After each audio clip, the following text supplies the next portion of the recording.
Are you interested in promoting or increasing the attendance of your truck and tractor pull event?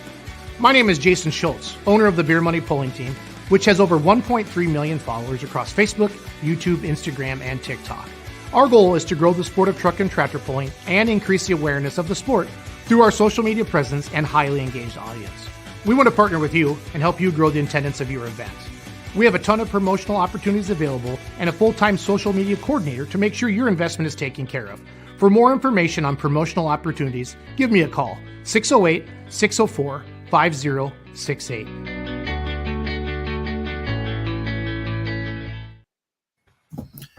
Hello, everybody. Welcome to another Let's Grow Pulling Live. We were supposed to have Gary Collins joining us tonight, but he's got some technical difficulties. Doug is behind the scenes trying to help him sort that out. So we'll kind of fill some time here. Hopefully we can have him on. Chatted with Doug prior to the show, and in addition to Gary's interesting life and what he did in the sport, particularly in the 1980s, we'll get a little behind-the-scenes look at sort of the downfall of tractor pulling on the big arena circuit and how we got replaced with monster trucks. If he can join us, I really want to hear that story from him. In the meantime, though, fresh off the rumor mill, as in like 4 minutes ago, hearing rumors that there's going to be some new mini rod rules coming to do with roll cages. So see what direction that takes. It's I think as we head into next week, one of the biggest weeks in the sport with the Farm Machinery Show, there is just going to be announcements flying everywhere on all fronts, including our own. Hopefully we'll have everything ready to tell you about who's going to be at the Pullers Championship come May. We know who the top vote getters are. I should say Brent knows. But as we did after the first round, we're going to just make sure that the top vote getters are going to commit and actually join us before we start releasing the names. So look for that. Cody, Ryan, what's new in your world? Not a whole lot. Getting ready for Louisville next week and getting caught up on everything that I'm behind on. I think you only ever get back to zero. You never get ahead. Yeah, I feel like I haven't got back to zero yet, so it's still working on that one. Me, on the other hand, I'm falling further and further behind. Nature of the beast. Yeah. Sometimes you just raise your hands and say, I give up. Yep. Yeah. So one idea that we did talk about briefly beforehand, before getting into this, about something we could at least spend a little bit of time on, and I think it's certainly worthwhile. And the question came up yesterday, kind of asking the general framework of this. The gist of this is that there's one thing about your club or local association that if you could change it for the better, what would it be? And for once, I feel like there's actually some healthy conversation emerging out of that. And what I also find interesting is that much of the commentary is the same things we all universally cannot stand, because it seems to be just a common problem everywhere. Things like starting on time, things like enforcing the rules you already do have, stuff like that. I don't know. I probably sit a little closer to the fire maybe than you two, because I've done a turn on a board with a pulling association, and I kind of know the other side of that too. It's hard to get all the ducks in a row, so to speak. That's always a challenge. Anytime an enterprise such as this, you show up at an event, we talk about behind the scenes how much work it takes from staffing, but it's more than that. I mean, the pullers have to participate in the process as well. You're looking at trying to get a couple hundred people on a given some nights to all do the same thing in an orderly way.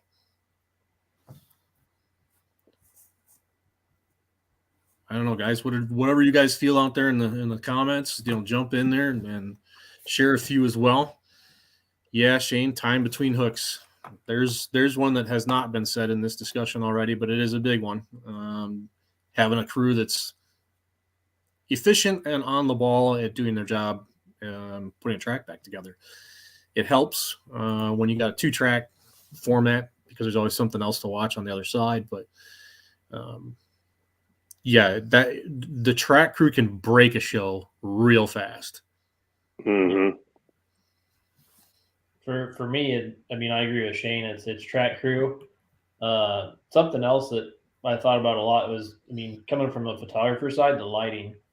The lighting can be really good in spots and really bad in other spots. And as a spectator, if you get there, late or whatever, and all you get is a dark hole, or say they have track lighting on one side, not even on the other side.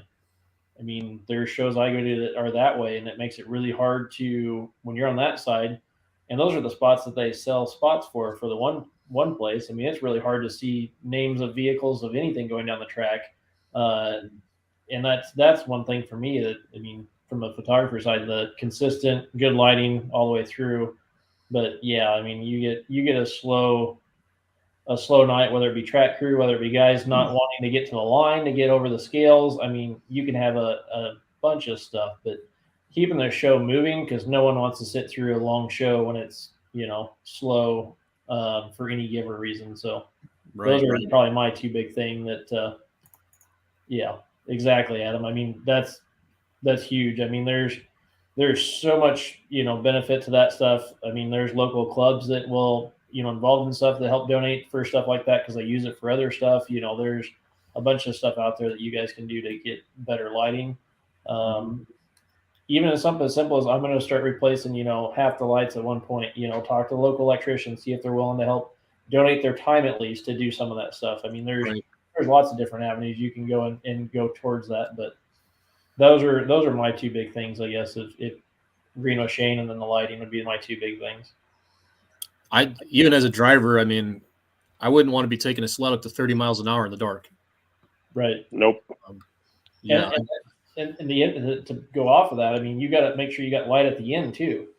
Yeah. You get a dark hole at the end, and you don't know if you're coming. A lot of those visors type of thing, you're supposed to have your visor down. If they're tinted visors or dark visors, you can't see, period. And you get to the end of the track where it's dark, and you don't know whether you got 5 foot left or you got 30 foot left, and either one can make you come off the throttle and want to stop. And so that's a big thing for everybody, like you said.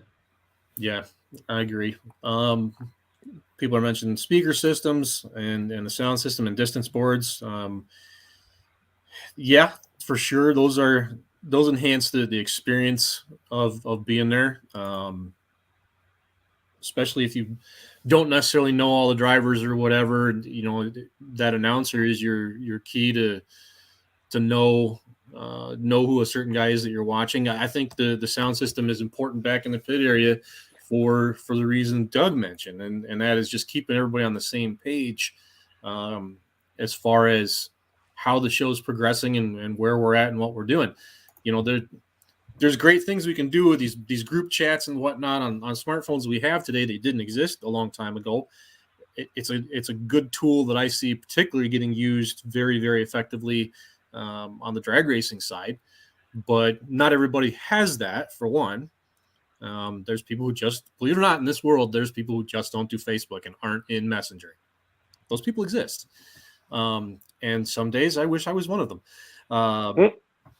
But no one ever talks about how, as the announcer, really, you kind of are, in a sense, a show director, in the guys in the pit area are going to respond to what you're saying and when you're saying it. And you do have a responsibility there as well to kind of prep them, kind of let them know, hey, we got 4 guys left in this class. If you're in the next one, you probably want to be up and ready.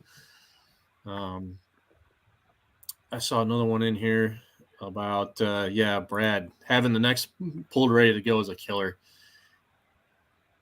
It's depending on the show. I see certain sanctioning bodies where there is an official back there telling guys not to start.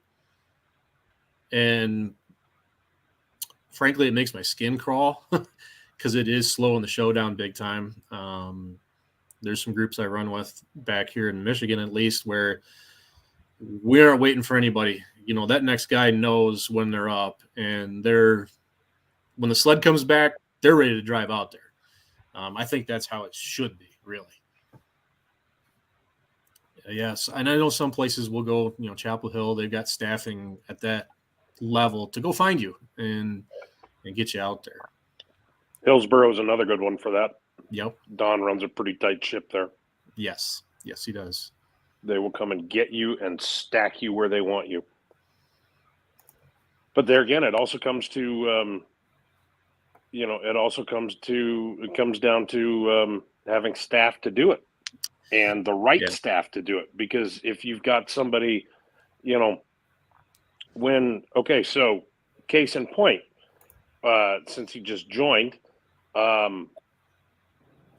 thinking back a little bit to our last TPC meeting, Doug, did we not declare that you're the official hard ass for the track crew? I believe so, but I have to clarify that with Paul because we had that discussion this weekend again. So, Charles, can we call him and get him in on at least on audio? Probably. We got through that situation, but it's just not loading. Right. Okay. I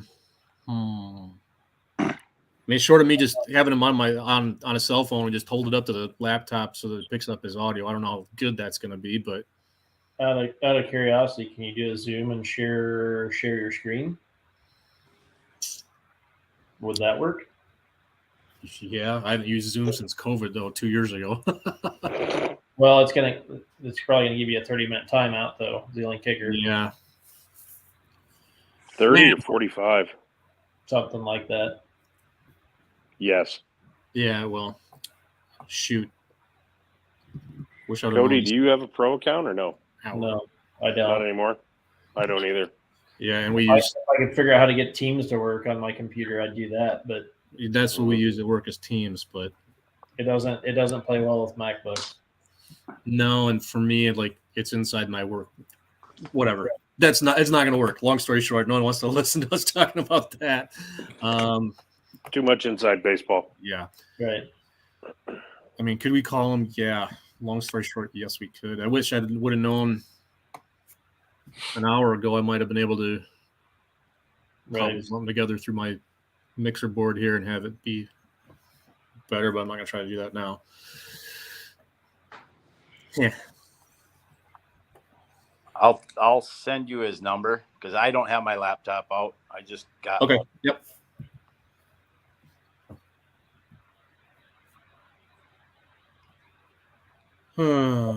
Chuck, you're exactly right. Staffing at smaller polls is a huge issue, and most of the time it's volunteer for a lot of this stuff. Anyhow, they're not paid organizations that are doing this, so that's the big kicker. Is kind of be blessed to have the help that they've got because there's what putting the show on a lot of times too because they're not paid help to do that, so they're volunteering their time and their effort to go put on a show for all the spectators.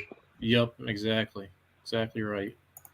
I don't think it's I guess this is me kind of just armchair quarterbacking this thing, but I don't think it's out of line for a club to put some requirements on the membership to give back a little bit. I mean, I know I'm going to catch hell for that, and somebody's going to say, well, I already pay enough money as it is. Well, this is the sport that you're passionate about. Right. Put a little love into it. Yeah, exactly. Give back. Right. We all do. Yep, very true. Very, very true. Sorry, I'm looking at multiple things here. All right, let me call him. You guys talk for a minute. At any rate, with I guess to put kind of a final point on that, Nick Beadle asked the question, and I think he asked it in a couple of different places because I think I saw it on Pull Off too. But if you're out and about and you want to get involved in that conversation, your opinion would be, we'd love to hear it. This is not one of those things that we sponsored. We didn't put Nick up to it. Nick is a board member on a polling association here in Iowa, and he is trying to make things better. He is trying to improve, and he wants that constructive, feedback and criticism. So hop into the Beer Money group. I did pin it to the top or feature it, so you shouldn't have a hard time finding the post. I think it's got 18, 20 comments on it now, but everybody's got an opinion. Share yours. Please do it constructively. Don't just use it as a springboard to badmouth your board members. But there are problems. This sport isn't perfect, and no sport is. Motorsports all kind of suffer some of the same problems.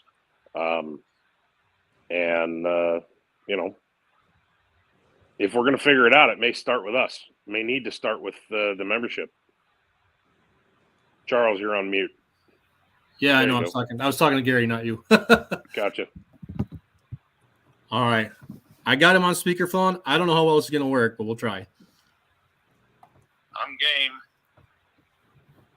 I can I hear hear him. He can hear Yep. us. Gary, can you hear them on the speaker? Well, not yet. I haven't heard anyone. When do you guys say something? Mic check 1 2 1 2. I can hear 1 2 1 2. All right. I'll turn you guys up a little bit. There. Well, thank you for persevering with us and trying to get on. I certainly appreciate you taking time out of your evening tonight to join us. And you certainly had a pretty interesting career, I would say, in the sport of pulling, because the majority of what you did was strictly as an exhibition to put on the show. Some of the things that we spent the last few minutes just talking about. Yeah, I had 45 years of being involved in truck and tractor pulling, and it was a good part of my life.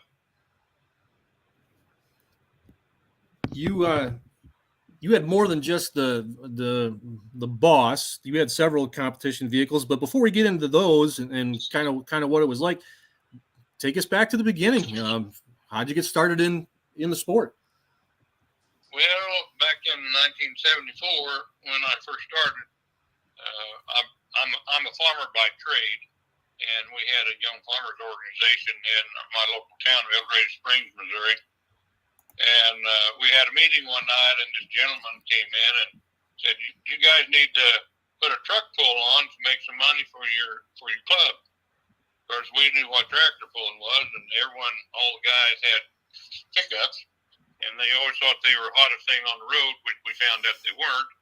But anyway, so we organized our first pull in, I think it was like July of 1974. And anyway, I didn't do very well the first time, but I sure learned a lot by watching other people, as I did throughout my learning years. I had a 3/4-ton Chevy pickup. I thought that was pretty hot, but that sled told me that it wasn't as hot as I thought it was. Sleds have a way of doing that, don't they? Yeah, really. But you just ask me what you want, or I can talk for hours about what my early experience was, and with my boss too. Yeah, and you're the guest. This is your show, man. Anything you want to share with us about those times? Absolutely, we want to hear it. Yeah, we're willing to listen.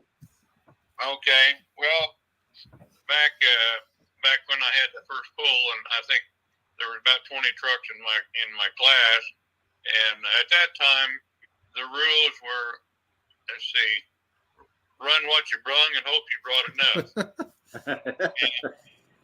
No rules per se, but the 3/4 tons, half tons, everything else, they all pull together, 4 speeds and automatics. And anyway, right shortly after that, my brother-in-law at that time had a race car motor, a 427 Chevy that he'd built up. So I thought, man, this is the thing to do, so I have more power. So I put that motor in my pickup, and my truck was an automatic, and I learned by doing. I went to the Ozark Empire Fair in Springfield, Missouri, and fell on my face because the motor was made to wind up. It wasn't made for low end torque. Yeah. But anyway, I went back to my 350 Chevy that I had before, and I went to all the local pools around the area, brought out 150 miles or something like that. Everyone said Collins would go 100 miles for $20 and a trophy, and that's about what I did. But it was a fun time doing it, and so anyway, I did that for that was 74.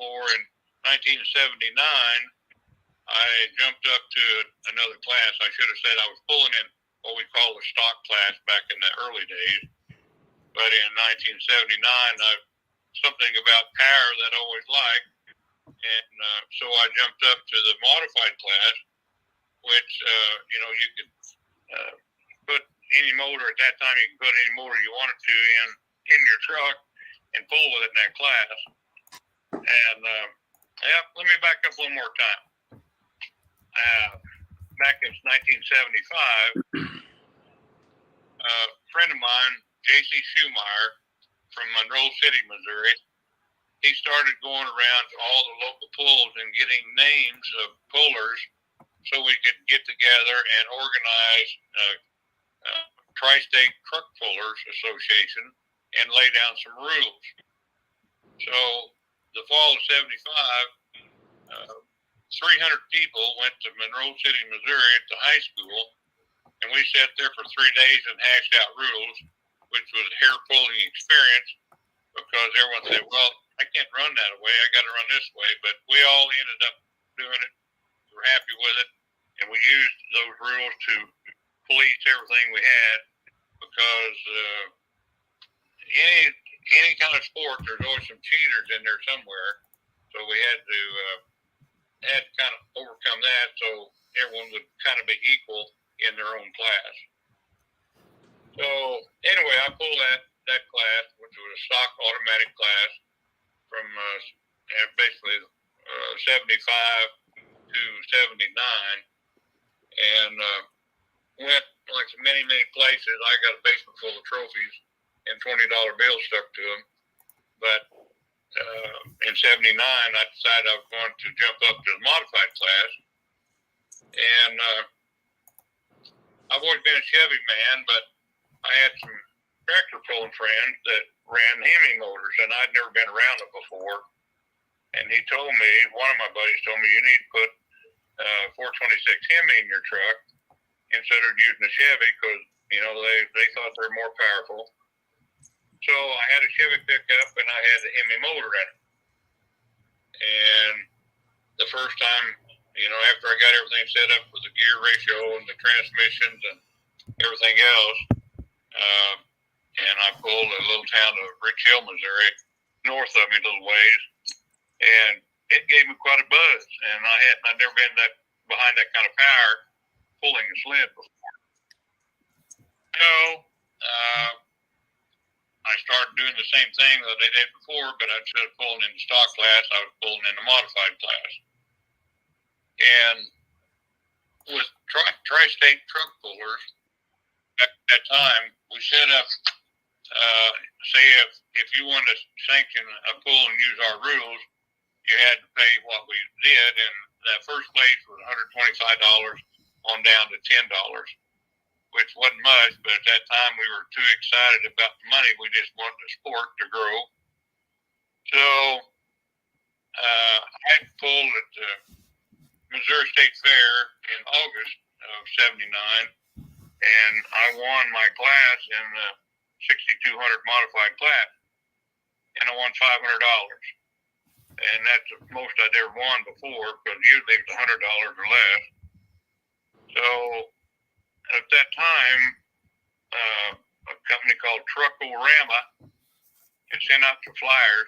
They'd got our mailing list of the Tri-State Truck Pullers, and they sent everything out. And they had a pool in St. Louis, Missouri, and first place was $2,500. Wow. And that kind of sparkled my eye a little bit, but that was during when the fair was going on. It was already passed, but we got the flyer like when we got home. So the next pool was at Wichita, Kansas, and which is about 180 miles from me. And so I went out there because I was on high after winning the Missouri State Fair. And I pulled out there. Well, before we pulled, I talked to George Carpenter. George worked for Truckorama, and he was a head tech man. And they didn't actually have any rules per se, like what we did with Tri-State truck loaders. So before the pull came that night, George and I sat down and they adopted our rules that we had with Tri-State. And so later that night, I pulled and I broke the rear axle, so I didn't win anything. But I told these people, you know, I said, I enjoy pulling and I'd like to travel a little bit. And I'm trying to think where the next pull was at, but I was ready for it and I placed good in it. And, you know, I think I've gotten $2,000 or something like that. But that was quite a bit more than 500 or 100 that I'd ever had before.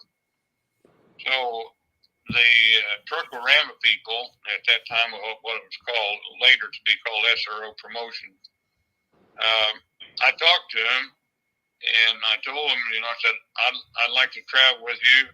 You know, I'm a farmer, but in times when I can get away, I want to go. So they said, well, if you be there, we'll give you show-up money and a guarantee against the winning. So that sounded pretty good to me. I think the next place we pulled was in Indianapolis, Indiana, and it was an indoor pull. The shortest track I ever pulled on my life is 160 feet, and it wasn't even hard enough time to get cranked up before you're already at the end. But Ed Thayer and Tony Vaccaro and Bob George, they liked what I had, and they said, if you're wanting to travel, you know, we're going to put a lot of pulls on this year, and so on and so on. So anyway, I pulled with them the rest of the year, maybe 4 or 5 more pulls, and then when we started out in January, I was at Omaha, Nebraska, and Bob George was the main man with Truckorama or SRO. And I told Bob I wanted to talk to him about building another truck. So we sat down and visited, and I said, I want to build a 2-engine truck.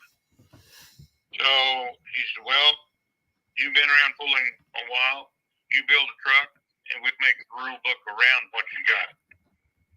And I said, well, that sounds pretty good to me.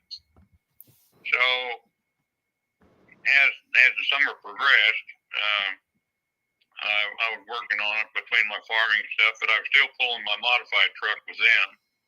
And of course, they were, you know, when you're going to get done, Well, it didn't actually get done with that until January of 1981. I can't remember which one it was. Anyway, I went to Chicago, Illinois at Rosemont Horizon. Make my debut with my first 2-engine truck. And I always get very excited before a pull, but I was really excited about this deal. And so I pulled, and the suspension wasn't good enough, and it bounced. So I had to let off of it. And so I thought, well, I've got to take it back home because of the extra weight of the 2 motors, one of them out front of the axle and everything else, trying to get my balance right.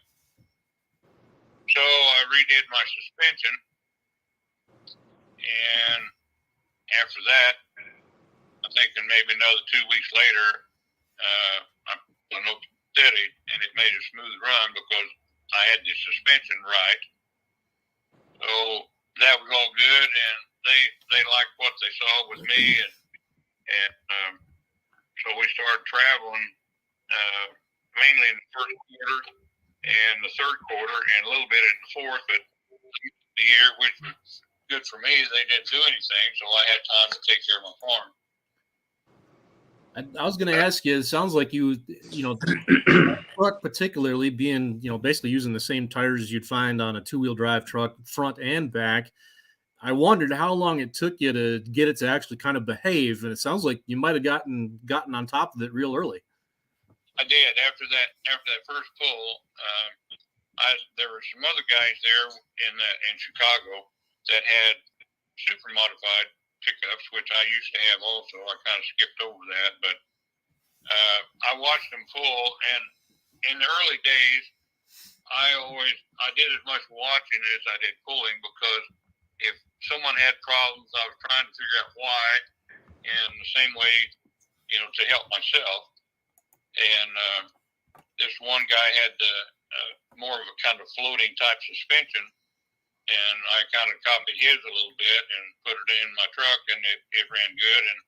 And from that day on, I had the same thing, and it's always worked pretty smooth. I very seldom ever had any problem with it jumping or anything like that, like I did before. But that's a good thing.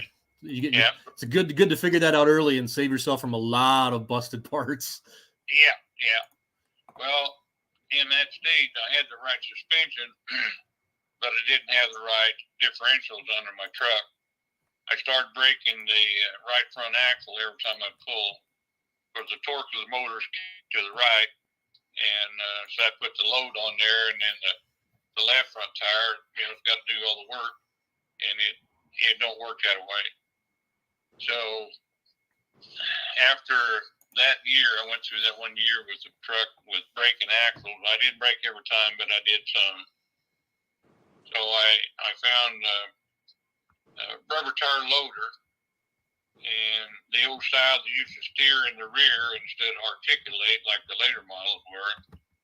And I got those rear end axles, and I put them under my truck, and I had to machine the brakes and the outer bolt pattern off of it, so I get 16-inch wheel over the top of them, and take the brakes off, and I tried to lighten it up as much as I could so it didn't add a lot of weight to my truck. And so I had a friend here in town, a machinist, that did a lot of work for me doing that, and so I get my wheel bolted on and everything was good.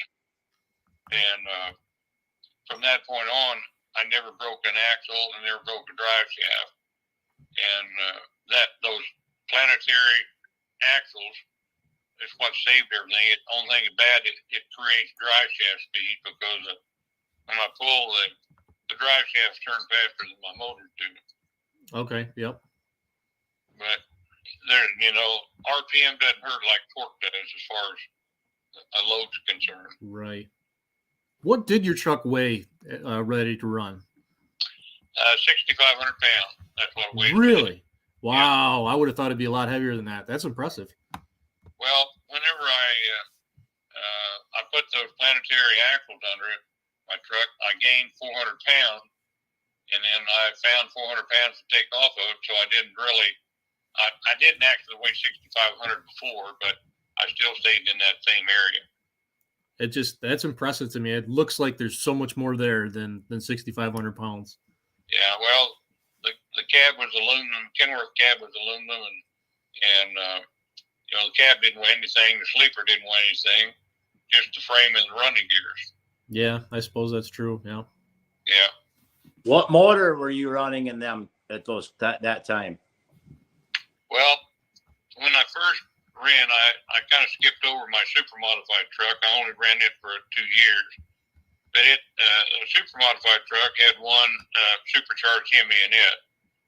And of course, I took that motor out and retired that truck. And then I bought another Hemi to hook up to it. So they were basically, they were pretty much 426 Hemis at that time. I didn't actually add anything to them, just the idea that they had blowers on them, and they were iron block motors. And but they were tough, but I needed something tougher to get me longevity, because I know that the old blocks and the heads and everything else wouldn't stand a lot of extra stuff. So I had those for that the start of that year, and then I bought 2 aluminum motors, and I think they were 491 motors, cubic inches, and I had 1071 superchargers on them, and I'd say they were like 1,500 horse a piece at that time. And then I got it bigger. I went to 540 cubic inches and 1071 blowers, and actually these last ones, those 10s, the last ones were 1471 high helix. So they put a lot more air in there, and I didn't have to turn them as hard as I did the smaller blowers. As time goes on and people start getting an awareness of this thing too, you do want the reliability in there because people are expecting to see it. They're coming to this big arena show and want to see this thing run. Yeah, but when I first made it, I called it the Little KW. Yep. Bob George told me, he said, we cannot advertise little. So he said, you're going to call it the Boss. And I said, okay, you're the man. So I did. But that's what it was the first year that I had it.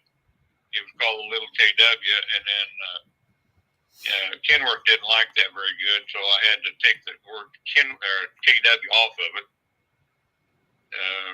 But anyway, then it just became the Boss for quite a few years until 1986, when I got with Anheuser-Busch, and then it was called Budweiser Boss after that. What prompted the switch over to the Ford Aeromax? Well, a little young man that was son of the guy that worked for Ford at Light Truck. We were in St. Louis, and I pulled there, and this gentleman's name was Les Day, and we stayed friends from that day on. But I'd always tried to send something to them to see if they'd be interested, Ford, to be interested in changing my truck to a Ford. Well, I wasn't very successful, but anyway, they're back to St. Louis, and this young man asked his dad, which was Les Day, said, Dad, how come Gary's truck's not a Ford? He said, well, I never thought about that, but he said, we'll see if we can do something about it. So after that pool was over, and this boy was 8 years old when he was talking to his dad, same age as my son at that time. And when I got home, St. Louis is only 300 miles from me, but the next day, Les Day called me, and he said, I want you to come to Detroit, and I want to introduce you to Ford heavy truck operation. So I said, okay, I'll be there. A couple of days later, I flew up there and met with Les, and then he took me up, I think it was the 5th floor there in the Renaissance Center where heavy truck was at, Ford heavy truck, and I went up there and sat down with those people there, and I just lost the guy's name that I first talked to, Ken Havoc. Ken and I became good friends, and he liked what I had, and since Ford Light Truck was a sponsor of the event, and Budweiser was a sponsor of the event, that all kind of fell in place. So whenever they had the brochures to hand out to people when they first came in, before I got with Ford, it had my Kenworth truck on the top and Bigfoot's truck on the bottom, Ford and Budweiser. And then after I changed over to Ford, it still had the same, but it was a Ford Budweiser Boss, and then Bigfoot and I were on the same brochure. Bob Chandler and I've been friends since 1975, I think, and still are. But that's how I got working with Ford, and then Ford and Budweiser together, it was kind of a double whammy. And I couldn't ask for any better two sponsors. And it lasted for 10 years till Ford sold out to Mercedes back in 97. but I kept it as a Ford for quite a while after that, and I still truck pull with it as a Ford until 2010, and I changed the body back to Kenworth with a different body, but it's still a Kenworth body like it was before, and ended up with as a Kenworth. I started that way, so I wanted to end up that way. Ford was good to me for 10 years, and of course, whenever someone buys somebody else out, well, you kind of fade away. Yep, it does tend to happen. Yeah. I'm going to play a clip real quick. You obviously won't be able to see this, but after I play it, I want to ask you about this, and I'm sure you probably know what's coming with this, because I want to find out if it was spur of the moment or was this planned.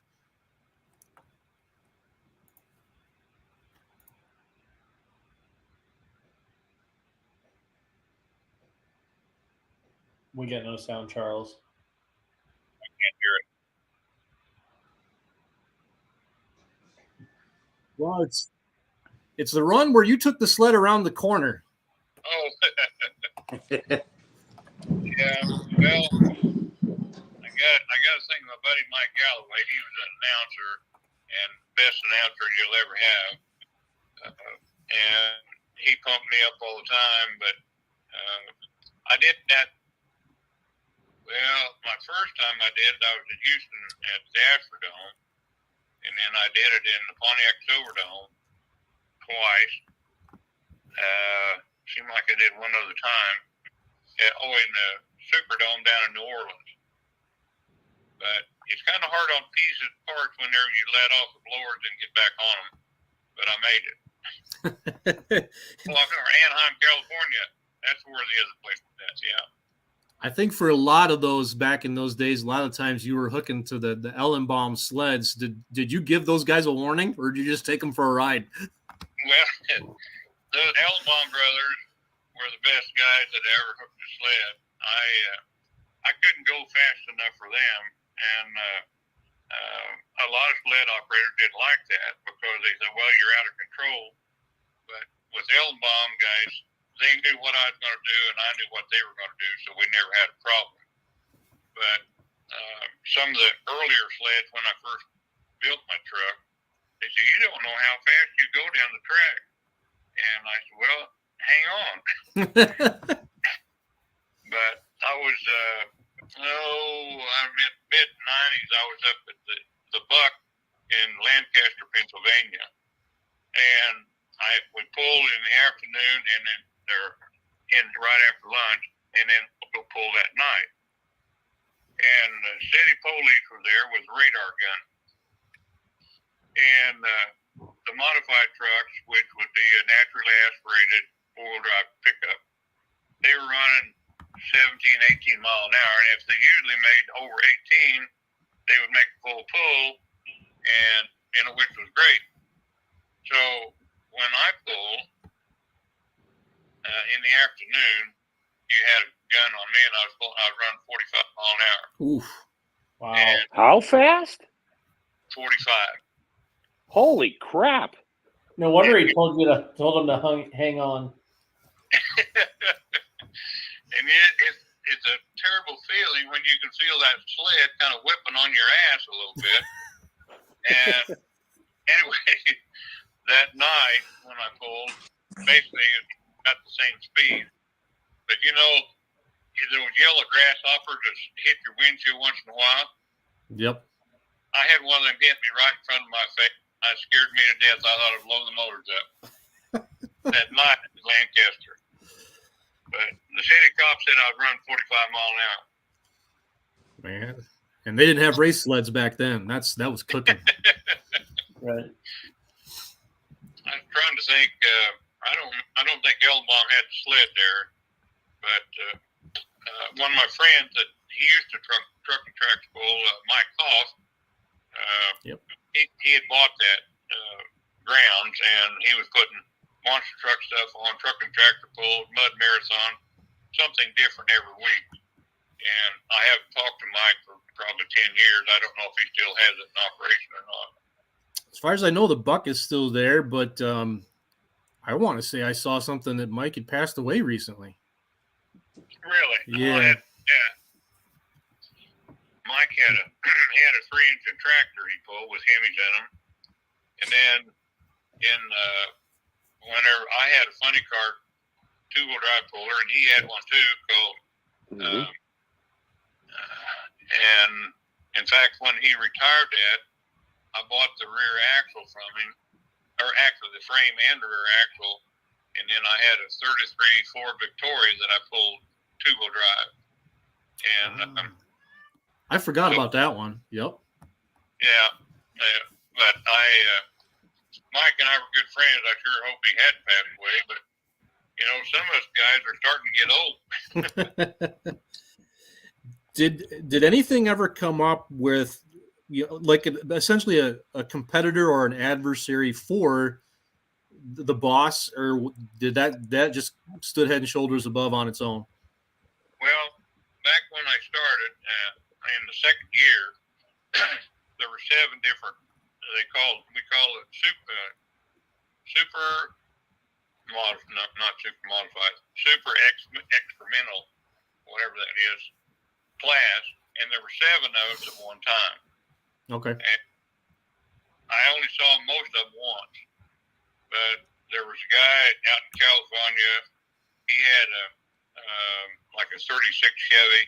He had 2 Rodeck motors in it, and there was another guy out there that had a 3/4 ton GMC pulling truck, and he had an Allison aircraft motor in it, and he sat in the bed of the truck. And I don't remember that one. Wow. I only saw him one time. That's probably why I don't remember him. But his steering was screwed up, and his front tires, they went back and forth. He couldn't control it, and apparently he'd never hooked to a sled before because it didn't do any good. And the guy that had the 2-engine Rodeck, 36 Chevy, I think, it was called the Falcon. And I think it's still in existence. I don't know that they still run it or not, but he had trouble with his suspension too, and it make it jump. And I think I probably pulled maybe a dozen times when he was in the same pull. But he always had problems with his truck bouncing or something with the motors. Alan Gaines had a twin screw. That was his 4-wheel drive instead of like front and back. And he pulled some that away too. And I was trying to think, Max Smith out of Preston, Iowa, he had a Jeep that he had for a couple of times, and that he gave up on it. But most of them, they quit. So that just put me in the extra, experience, just to pull for power, and instead of running competition. But I did that for quite a few years until, SRO got sold out in 1993, and all the indoor truck and tractor pulling pretty well ceased at that time. Kevin James sent us a question. He's asking if Bud Jaskey ran the Express against you. Yes, he did. In fact, Bud and I have been friends a long time because he ran modified class when I did too. And Bud always ran Arius motors in his modified, and he had it in that Express too. But he had problem with his suspension also, and I don't know that I ever did get to see him make a good pull because it always wanted to bounce with him. And that one, if I remember right, Gary, that one had big tires in the back like you, but the fronts were the smaller, 4-wheel drive size. Yeah. He had matched the drive axles up so they would pull the same. Yeah. But and I always liked Bud. And I used to see. I went to the Mid-America Truck Show in Louisville, Kentucky for 30 years, and Bud didn't live too far. Well, he lived in Wisconsin, but it wasn't all that far. And his wife had a trucking company, so they were usually always there, and Bud would always come around and see me, or I'd see him on walking around. But they ended up putting that in 2-wheel drive instead of 4-wheel drive, and then it ran a lot better. But he had some kind of suspension problem, so it just never did go right. When you were doing a lot of the heart of the indoor type seasons, what was a typical week like for you during that? What do you mean by my week? As far as like a schedule, did you have one event for the week that you had to get to, or multiples that you had to try and travel and do your maintenance all at the same time? Yes. Well, in the latter part of SRO, they were running like 5 events on a weekend, different parts of the United States.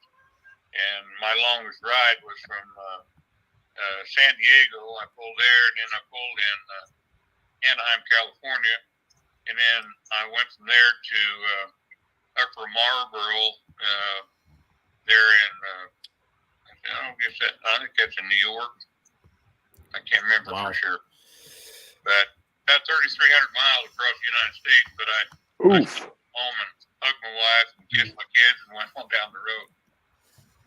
But normally it wasn't everything like that, but we'd run, well, I think the most I'd ever did like 21 hooks for 20 events per year there for quite a few years. And but we'd run a lot in the first quarter, and then in some in the third quarter, and a little bit in the fourth quarter. But usually the second quarter, there was very little SRO wouldn't do anything at that time. Gotcha. Their theory was like when we'd go up in the Northeast in the wintertime, I was always scared to death that I'd get caught in a 20-foot snowdrift up there, but I never did. But it was entertainment to them, and we want to entertain people. So in the Northeast, we go up there and pull indoors. People want to go see events, but they want to be comfortable when they did. So in indoor arenas, that was the way it happened. And we went to Tucson and Phoenix, Arizona in August when it's hot as blazes there. And you don't lay a wrench down on the asphalt when you pick it up and later it burn your hand. But, you know, that was entertainment for them, but it was pulling for us. And it worked good because, I mean, very, very seldom you ever had a short crowd. There was always, the stadium was always packed. Like Anaheim had 60,000 people there every time we were there. And Pontiac Silverdome had their best deal with 74,000 people there. And in all those big domes and stadiums, they always filled them up. And I had a little story about the Silverdome. Whenever we pulled there in '84, they usually got security by how many advance tickets that sold. And they were anticipating 20,000 people. They had security for 20,000 people. And of course, the old Silverdome's no more. But there was a wall around the outside of, you know, like what was a football field. And anyway, after the pool got started, and some guy jumped over the wall down on the floor. And we had our vehicles back up against the wall, and the track was right in the middle of the stadium. And after one guy jumped over the wall, 10,000 people jumped over the wall. And I've got a picture of it somewhere. All you can see is the track down the middle, and you can't hardly see our vehicle. And they didn't have security enough to keep people off the floor. And they would stop the events, and you got to get back, you're going to get hurt. And our vehicles were back against the wall. We were probably 30 feet away from the track. We couldn't get to it because people were in front of us. So the security would back them up so we get out, and then have to back them up so we get back in again. It was painful, but, you know, they were happy because they had 74,000 people there. I think I've seen photos someone took from way up in the rafters. Yeah. Of that. Yeah. People everywhere. Yeah, but I love the Silverdome. In fact, I've got 2 seats out of that when they tore it down. had a friend that was working on construction to tear it down, and he saved me 2 seats out of it. Oh, that's cool. It's Cool. unfortunately, it's a Amazon warehouse now is what's there. Is it? Yeah, it's about 20 minutes from me here. Yeah. They filled it all back up. Yep. It's you'd never really to go over there. You'd never know it ever existed, really. Really, that's sad. Yeah. It was such a great place, but when they made that dome downtown Detroit, they just quit using it. But I don't know. Like I said, in '93, after Charlie Mancuso stopped all the indoor pulling, he pretty well shut my career down too. But I still pulled after that, but nothing like I did before. Right. What led to that? What was the change? Because it seemed like it was a huge thing, and suddenly it wasn't. Well, like I said, every place would go, you basically take the same show, a different town, go back again next year, and then people come too. And it was a win-win deal for us and for them. And whenever SRO sold out and Charlie Mancuso got in charge of it, we're paying them pullers too much money. We're going to get some cheap monster trucks in here and quads and we're going to make more money. And so it shut a lot of people down, including me, but I still pulled, but I didn't pull like, 20 events a year. Right. Maybe 6 or 7 at the most. But I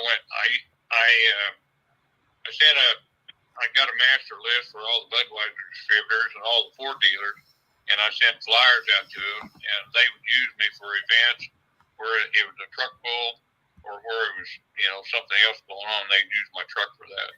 Yeah, my promotional tool. Right. Yeah, which makes sense.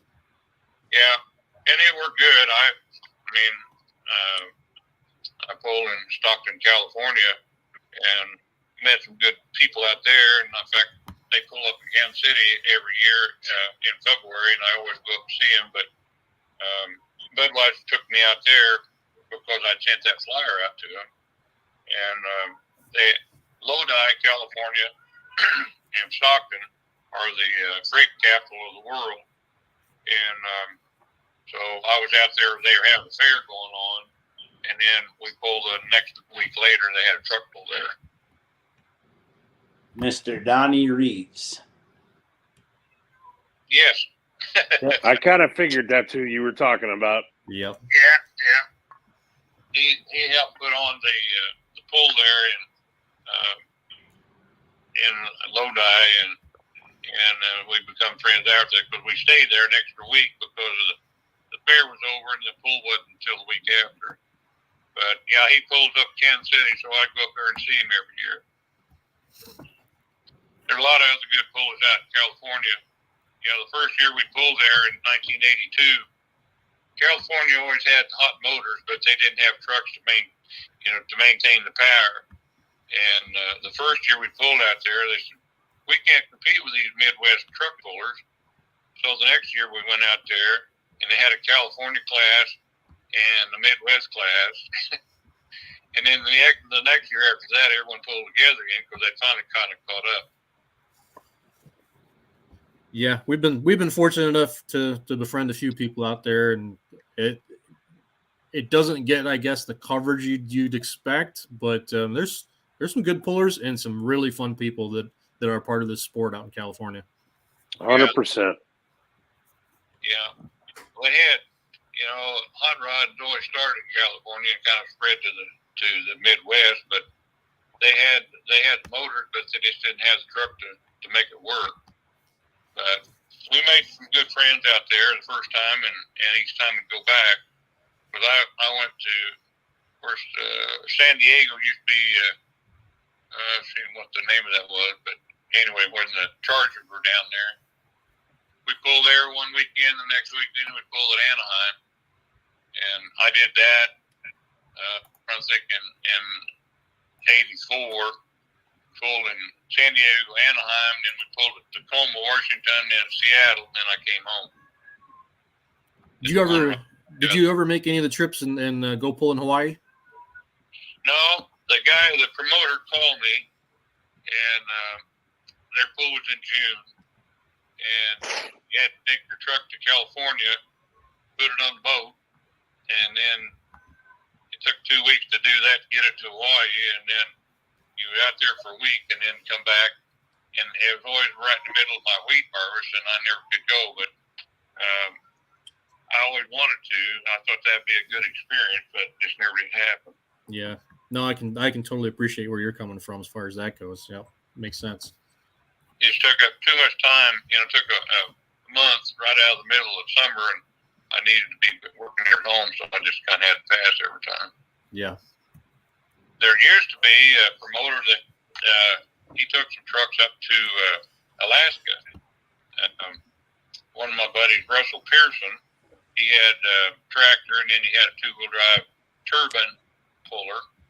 I think it was an S-Stone Chevy. But he went to Alaska one year, pulled up there, and I never did hear any more about it other than that just one-time deal for him anyway. Gotcha. That'd be cool. To say you went to Alaska and pulled, that'd be cool. Yep. Yeah. Or to Hawaii. Well, Hawaii Cody, too.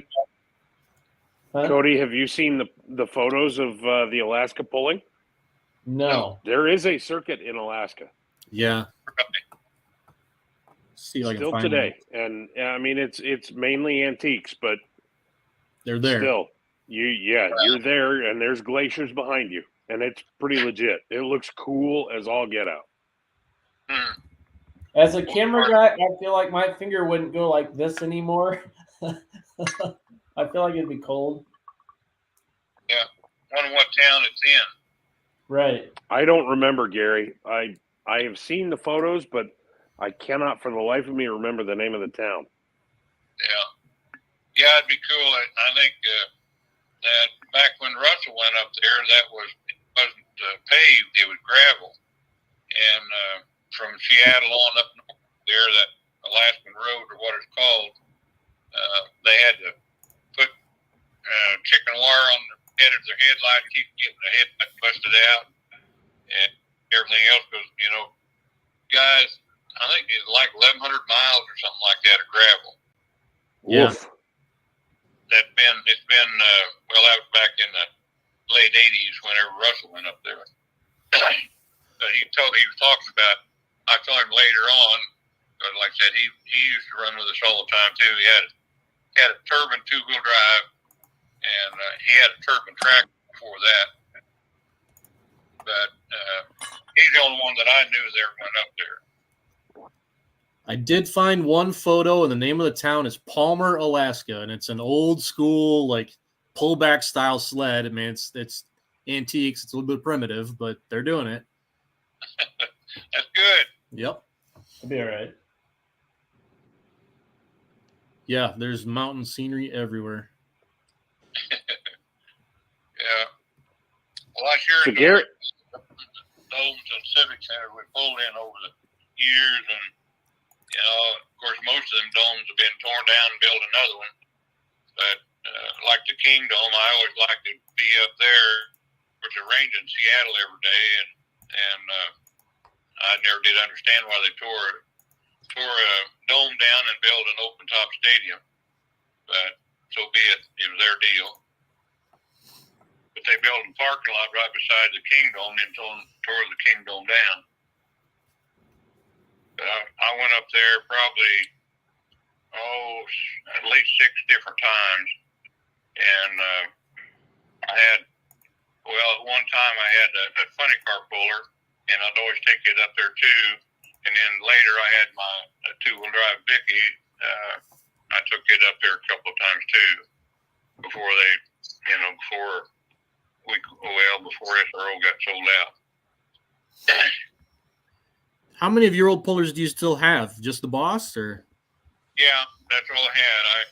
I had a little thing called divorce happen back in '02, and unfortunately I kept my truck and my land, but I had to part with a lot of toys. I sold my Vicky and I had to part it out. The guy that bought it, the association wouldn't let you run aluminum motors, so I sold the body and run gears to him, and I sold the motor to somebody else and the transmission to somebody else. And at that time, I was also collecting British motorcycle Triumph. I don't know if you know the name or not, but at that time, I had 50 motorcycles, and I've been collecting them all the United States because of my travels, and I'd find them. Or we had a magazine stuff that I could find them on, and then I'd catch them, and then I'd bring them back home in my trailer. But they all went away too. I still got 6 left, and that's not hardly enough for one guy to have. But anyway, I had to sell that Vicky, and I kept my truck. And anyway, but at that time, I mean, the pulling stuff had slowed down a lot for me. But I still enjoyed doing displays or exhibitions or whatever. I had my truck out last year 2 times, and the year before 2 times, but mainly just to fly the colors for a pull that they had going on.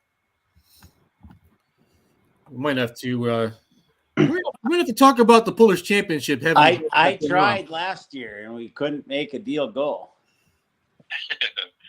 Well, the worst part, I sold my truck and trailer, so I don't have any way to haul it around. I borrowed a local guy's trailer, a low slung, because the way my axle set back on it with the motor out front, the bumper out there, it's hard to load on a regular trailer. But with my semi trailer I had, well, it was easy, no big deal. But that's what I used to take it to our little town of Lamar, Missouri. The last time I had it down here, about 30 miles south of me. They've got a nice place they had a nice pull down there. And I have a lot of friends around Lamar too, so I hadn't got to see them, and they hadn't got to see my truck either. But I enjoy doing that, but I wish I could pull it. I tell you what, there's nothing like to sit behind 4,000 horsepower, run 45 mile an hour down the track. I imagine not. Yeah. Tough to top that. Yeah. Mike Steffen did ask, do you know how many states you pulled in? 48. All right, there you go. All the Providence and Canada except Manitoba. I don't imagine there's a very long list of guys who could ever say that. I don't know anything. No. Yeah.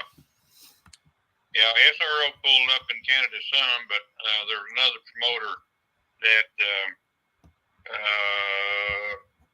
we pulled up in Nova Scotia and New Brunswick. And then I pulled SRO in British Columbia, and another promoter's in the other one, but I never did get Manitoba. That's still a pretty impressive run, I gotta say. My son used to go with me as much as he could, and in the summertime. And he told me when he was a freshman in high school, he said, "Dad, I've been in 27 states." And I said, "There's a lot of kids in your class that hadn't been out of state of Missouri." But he liked to go with me, and he just lives about a mile away from me right now, so we work together on my farm stuff. But I just raise cattle and bale hay. That's all. I don't row crop anymore. Machinery got a little too high for me because I only had 500 acres of row crop, and you can't afford to give $500,000 for a combine for 500 acres. Yeah, I can see that. I enjoy my cows and my hay, and that works good for me. Tim Wolf asked, did you ever pull at Richfield Coliseum in Cleveland? What's the name of it? Richfield Coliseum. I don't remember. If you've pulled in 48 states, I'm sure you've forgotten a whole bunch of them. Uh-huh. Yeah. He told me earlier today he's even pulled in Madison Square Garden. That's right. I did Yep. on the fourth floor. That was a time when the sport really was on its ascendancy, when you could get tractor pulling going on in Madison Square Garden. Yeah. Yeah, that ramp went from the ground all the way, spiral ramp all the way up to the fourth floor. I don't know what actually they do there. I think it's a basketball court or hockey rink or something. I don't know, but yeah, it was one time. It's all I ever was up there. Pretty cool. Pretty interesting career you've had.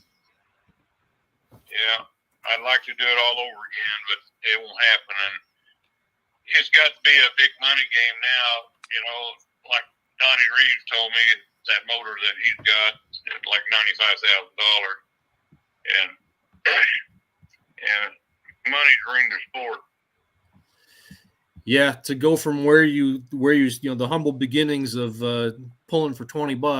The bad part is that now 45 years later, it's not much better in that regard. Yeah, it's sad. That's what was so good for me with SRO or Truckorama when they started. Guys, they pulled first place at $2,500, and usually had a 2 or 3 day pull. And I had that modified truck and then the super modified truck that I only had for 2 years. And I take them 2 trucks out, and I probably didn't have over $10,000 in both of them together, and bring home $5,000 every weekend. Yep. I like that. Yeah, that math works. Yeah, that works. Any way you slice it. Yeah, I used to tell people I farm so I could truck pull, and then I truck pull then later so I could keep farming. Farmers. a lot of in the 80s, a lot of farmers went broke. Yes. But I had sure. my back to help me then, and that got me through. But yeah, like I said, 45 years of good part of my life, and I'd sure like to do it all over again. Just doing like down at Lamar, Missouri, just flying the colors down there, just driving my truck on and off. I mean, my adrenaline was still flowing, but it wasn't flowing nothing like when I took this sled.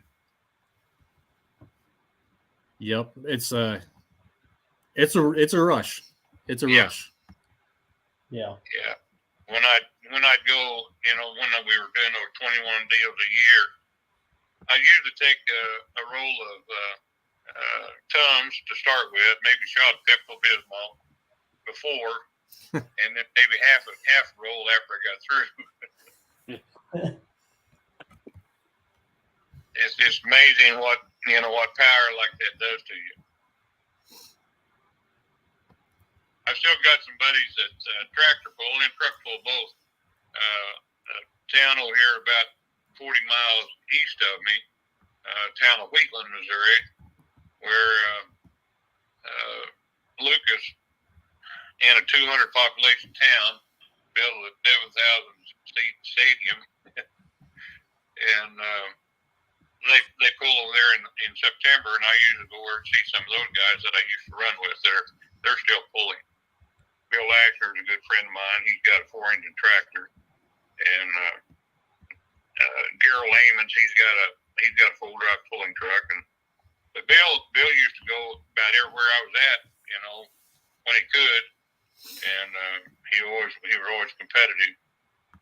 But I enjoy seeing my old friends that I don't get to see all the time like I once did.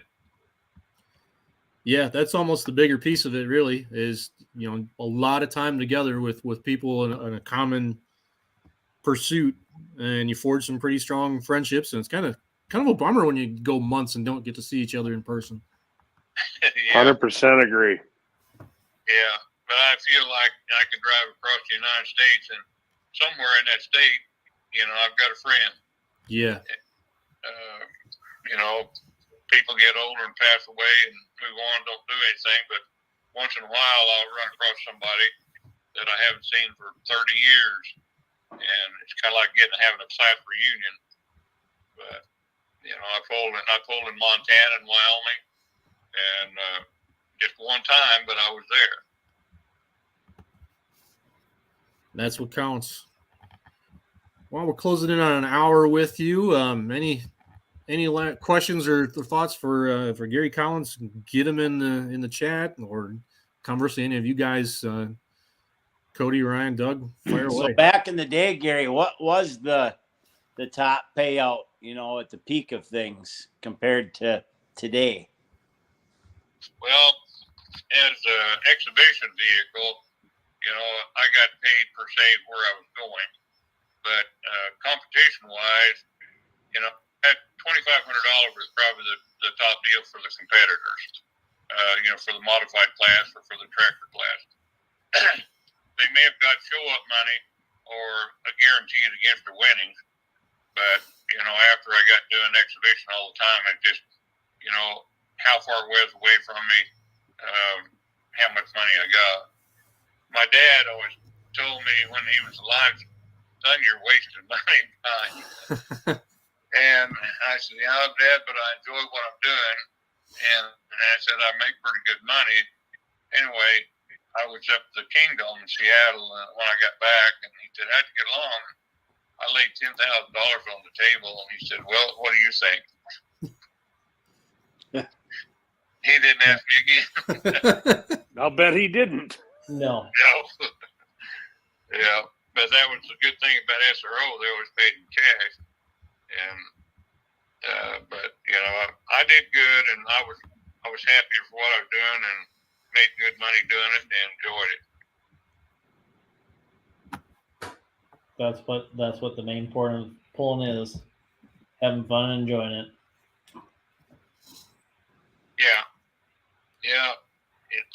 It was always good to come home, but it sure was good to get ready to hook onto a sled. Yeah. I didn't have to, after I put those planetary axles under my truck, I never did have any problem with running gears or suspension, anything like that. But I did launch a motor in St. Louis one time, and I don't remember if I did any other time or not. They were pretty good to me. I had a good motor guy out in Orange, California that put longevity in my motors, and I didn't abuse them bad. I usually turned 7,000 RPMs, so it wasn't hurting them real bad. But I'd put I guess it probably 10 pulls on them, and then what I would do, I had 3 motors, and I'd keep a freshman with me all the time. And after so many hooks, I would move the front one to the back and then put a new one in front, and move the front one to the back and put a new one in front. So I kept them fresh all the time. And I had some guys that ran semis between here and California all the time, and I'd put them in the back of their trailer, and they'd take them out to my buddy out in California, and then return trip they'd bring them back. So it was easy work that way. Did you have a transmission in that truck where, if you were indoors at some really short venue, you could go down a gear, so to speak, and account for that, or no? Yeah, it's got a 4-speed transmission in it. First gear is direct, and the other 3 are low overdrive. So I'd use first gear to kind of just move around with, but I usually pulled in second, third, and I never did actually ever pull in 4th gear. But, the length of the track and the condition of the track is what I selected my gear ratio by. Gotcha. But I had a Cryer clutch, and I didn't use a pedal. It was just, I had my clutch set up, and it started forward motion at 1,500 and lock up at 3,000. So that's the way I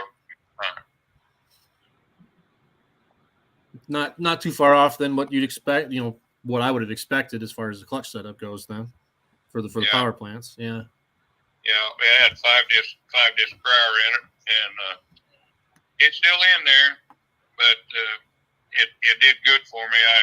I got when I pulled that modified truck the first time, a buddy of mine that I bought that first iron motor from, I said, I don't know what kind of clutch, but well, put a Cryer on there, you'll like it. So I never did have a pedal. I always just I put weights on it, to make it come in a certain RPM, and it always worked good, so I never did use a pedal. It seems like talking to a lot of modified guys even to this day now. I mean, there's a difference of opinion there. Some guys do use a pedal, some don't. Yeah, just what you get used to, I guess. Yeah. That pull up in Kansas City that Donnie Reese goes to up there, it's all indoors, and they have like a Bobcat or something like that. They've got a boom on in front of it with a pin sticking up, and when they bring you in to get ready to hook to the sled, they put that in there, pick your back end up, and then you just follow them around with your front tires. And when you get through, they pull the sled back from you, and they come up behind you and pick it up and pull you out. And that way, you don't fumigate everything, and you don't have to worry about running your motor. Yep. And that was pretty neat the way they did that, because like when back when we used to run modified, and then I'd run or something like that, you drove on and you drove off, and that was one thing about SRO. Whenever they point your finger at you, you had 1 minute to get hooked up, or they jump you back to the next guy. And so they didn't want to lag in the show. They wanted a 2-hour show, and that was it. They didn't want to run full all night long, and it worked good for them. Yeah, there's a lot of indoor events for going to that style of taking people in and out, and I think it makes it faster. Yeah. I'm kind of, when I go down that Lucas Bowl down in Wheatland area, they got 2 tracks and they're still lagging time. They wouldn't last with SRO on their show. I mean, they got a lot of vehicle run through. If it takes 5 minutes between hook, people get restless that way. Yeah. Especially with tracks, you got to keep going. But it worked good for them, and it worked good for me anyway. I hear you. Well, Ryan, I think I'll turn you loose on your question. All right, Gary. So if you were to go pulling today, and you could take anything out, anything you want Donnie's truck, you can take it. You want R41, you can take it. You want a diesel super, you can take it. What would you take pulling, and where would you take it? Well, I kind of got spoiled by my 2-engine truck, and being an exhibitionist, that was one thing good about it. Everyone was my friend. When you're in competition, don't you look, I may be cheating there. I don't want you to see all this stuff. That was one thing good about what I was doing, but I don't know if I could be competitive pulling in competition now after running exhibition for many years. Well, that's kind of I don't know question. That's 2 weeks in a row now. We've actually had a different answer than I expected. Right. Like it. Well, Gary, if nothing further from the rest of the guys, I'll turn you loose for tonight. I really want to say thank you and appreciate you taking the time with us. Oh yeah, I love to talk about my truck. I said I worked with Iowa 80 Group out of Walcott, Iowa for 30 years, and I'd go up to their big truck show in July, second week in July, and I had made a lot of friends up there by doing that, but and a lot of guys had never seen my truck before, but they could actually take their picture beside it or something else, and I'd answer the same question over and over all day long. But that's part of it, and I love my truck and love to talk about it. And these guys, man, if I just had something like that, I could go up needles in a heartbeat. You have to pull a tanker behind you too. But anyway, because the fuel efficiency was very good, but it did what it needed to do. Ford made a poster for me back, I think it was 92. We were at Ashland, Kentucky. Yeah, Ashland, Kentucky, at the airport. And it had my semi pointing towards the nose and my pulling truck the other way. Ford semi, Ford pulling truck. And the poster said 7 miles a gallon on the road tractor and 270 gallons per mile on the pulling truck. And because it took 14 gallons to run 300 feet, so you figure that into 5,280, you come up with 270 gallons per. That was Boy, fun. that really makes this whole thing sound stupid, doesn't it? Yeah. Ford was good to me, and Budweiser was too. And I wish it had never gone away, but it did. Bob Chandler told me years ago, of course, Bob's still going with his stuff. He said, get it while you can because it may not last, but I thought mine was going to last more than it did. But thanks to Charlie Mancuso, he fixed that little deal. I'll meet that fat SOB one of these days.